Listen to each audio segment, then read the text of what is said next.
à ce troisième gala. Quels sont vos sentiments à la cause au sein d'une communauté que vous connaissez très bien?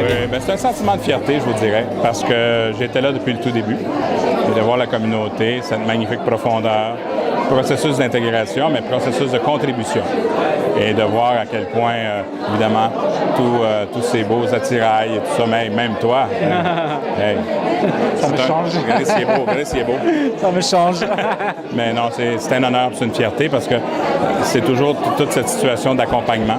Et je suis toujours fier d'être à vos côtés. Puis le fait qu'on fête ce soir puis que je sois invité, mais ça démontre à quel point nous sommes tous de la même famille. Absolument, absolument. Et puis cette année, ça a un cachet spécial parce que nous sommes à quelques jours des élections municipales et vous pouvez être à la tête de la mairie de Montréal.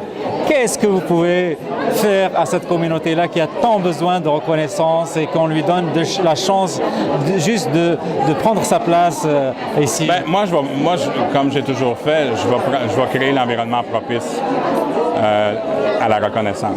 Donc, et le fait que j'ai cette expérience, je crois, et que j'ai cette proximité avec la communauté, en fait, l'ensemble des Montréalais, ça nous permet d'avoir un élément de confiance déjà en commençant.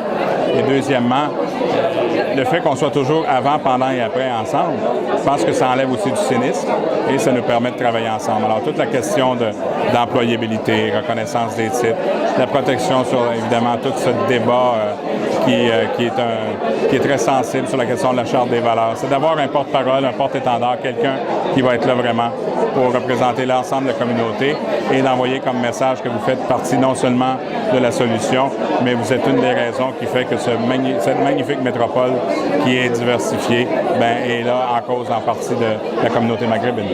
Dernière question, M. Coder. On connaît votre position par rapport à cette charte qui fait le débat en ce moment. Le proverbe dit « Ce qui ne nous tue pas, nous rend plus forts ».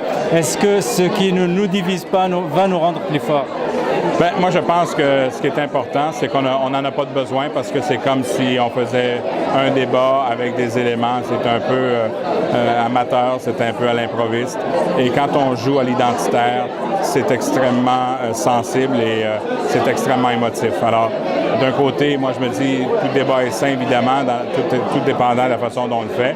Donc, je suis là pour calmer les ardeurs. Mais d'un autre côté, je ne peux pas défendre l'indéfendable. Je ne peux pas avoir été ministre de l'Immigration après les événements du 11 septembre, où j'ai vu trop de choses dans ce genre de débat par la suite, qui fait en sorte qu'on doit être là en termes de prévention.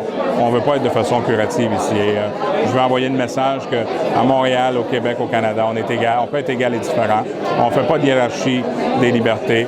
On peut vivre cette neutralité de l'État tout en vivant notre liberté personnelle religieuse. Alors pour moi, c'est de la laïcité ouverte. Et puis, je serai toujours là pour protéger l'ensemble des citoyens. Et c'est pas juste les Maghrébins, là. Il y a une grande majorité des Montréalais pensent aussi ça. Alors, moi, je suis là pour être le porte-parole, le porte-étendard et le défenseur de ceux qui croient, qui malheureusement pensent qu'ils sont des citoyens de seconde classe. Je serai là à leur côté pour les aider. Merci beaucoup et bienvenue à ce gala et bonne chance pour les élections. Merci.